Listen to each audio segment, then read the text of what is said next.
सो अब हम आगे के स्टेप में बढ़ते हैं कि इस नैनो बोर्ड में हमको प्रोग्राम कैसे मर्ज करना है।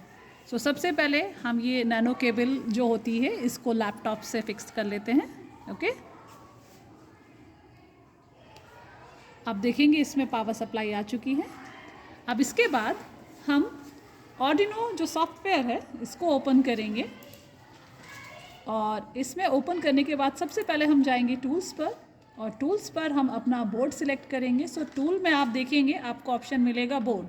सो यहाँ पर आप जाके आर्डिनो नैनो को सिलेक्ट कर लेंगे। सेकंड हमको इसका पोर्ट डिफाइन करना होता है। सो हम टूल पर जाएंगे अगेन और यहाँ पर हम कॉम पोर्ट पर जाकर कॉम पोर्ट 6 को सिलेक्ट कर लेंगे। सो आप देख सकते हैं कि हमारा बोर्ड में आर्डिनो नैनो आ रहा है और हमारा कॉम पोर्ट 6। आपके com port as per your laptop और कंप्यूटर हो सकते हैं, तो जिस भी कॉम पोर्ट पे आपकी डिवाइस कनेक्टेड है वो आपको सिलेक्ट करना होगा। अब हम यहाँ पर बेसिक फर्स्ट प्रोग्राम, तो यहाँ पर हम फाइल ऑप्शन पर जाएंगे और एग्जाम्पल्स पर जाएंगे। एग्जाम्पल्स में इसमें बहुत सारे आर्डिनो में बिल्ट इन एग्जाम्पल्स आपके लिए अवेलेबल हैं। So we go to the basic और बेसिक में हम एलईडी ब्लिंक, जिसको ब्लिंक प्रोग्राम के नाम से इसको चूज़ करते हैं। ये आप देख सकते हैं कि हमारा ब्लिंक प्रोग्राम है, ये ओपन हो चुका है। इसको हम एनालाइज कर लेते हैं। एनालाइज करने से आपको पता चल जाता है कि टेक्निकली आपके प्रोग्राम में कोई एरर तो नहीं है, कोई सिंटेक्स एरर या कोई भी लॉजिकल एरर नहीं होनी चाहिए। नीचे आपको जैसे ही ये कंपाइल होगा तो आपको इंफॉर्मेशन आएगी कि कंपाइलेशन इज़ ऑल राइट और there is any kind of error. ठीक है, जब कंपाइलेशन करेक्ट होती है तो वाइट कलर से आपका इंफॉर्मेशन आती है कि कितने बाइट्स इसमें यूज़ किए गए हैं, मैक्सिमम कितना बाइट ये यूज़ कर सकता है, कितने ग्लोबल वेरिएबल हैं, कितनी डायनेमिक मेमोरी यूज़ हो रही है, कितने बाइट्स बचे हुए, इस तरह की इन्फॉर्मेशन।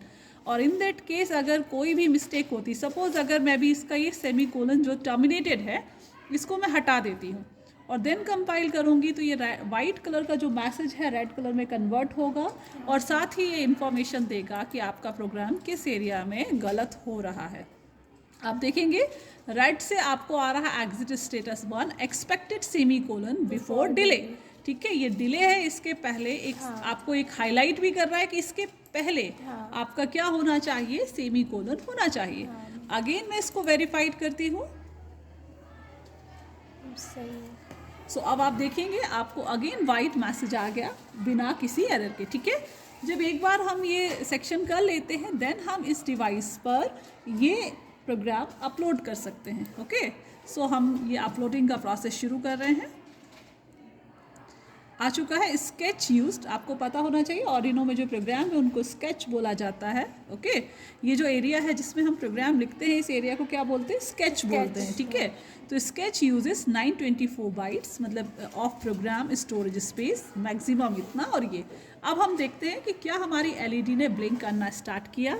तो आप देख पा रहे होंगे ये आपका एलईडी जो है डाउनवर्ड्स पे जो शो हो रहा है, जिसको 13 नंबर पिन पर लगाया हुआ है एज पर प्रोग्राम, तो ये एलईडी क्या हो रहा है हमारा ब्लिंक करना स्टार्ट हो गया। तो इस तरह से आपकी नैनो का कंप्लीट सेक्शन कंप्लीट होता है। फर्स्ट सेक्शन में आपने देखा कि कैसे इसको सोल्ड करके यूजेबल हम बना सकते हैं। सेकंड सेक्शन में आपने देखा कि इस पर हम कैसे प्रोग्राम कर सकते हैं, क्योंकि कोई भी माइक्रो प्रोसेसर और कंट्रोलर बेस्ड डिवाइसेस के 2 पार्ट्स होते हैं, एक उसका hardware formation and second one इसका सॉफ्टवेयर फॉर्मेशन। बिकॉज बिना हार्डवेयर के इसका सॉफ्टवेयर किसी काम का नहीं और बिना सॉफ्टवेयर के हार्डवेयर कोई वर्क नहीं करेगा। जस्ट लाइक अगर हमारे पास ब्रेन है तो बॉडी का होना ज़रूरी है उसके इंस्ट्रक्शन को एग्जीक्यूट करने के लिए। ठीक है, अगर आपकी बॉडी नहीं है तो ब्रेन कुछ नहीं कर पाएगा और ब्रेन नहीं है तो बॉडी कुछ नहीं कर पाएगी। Okay, so this one is the final stepping.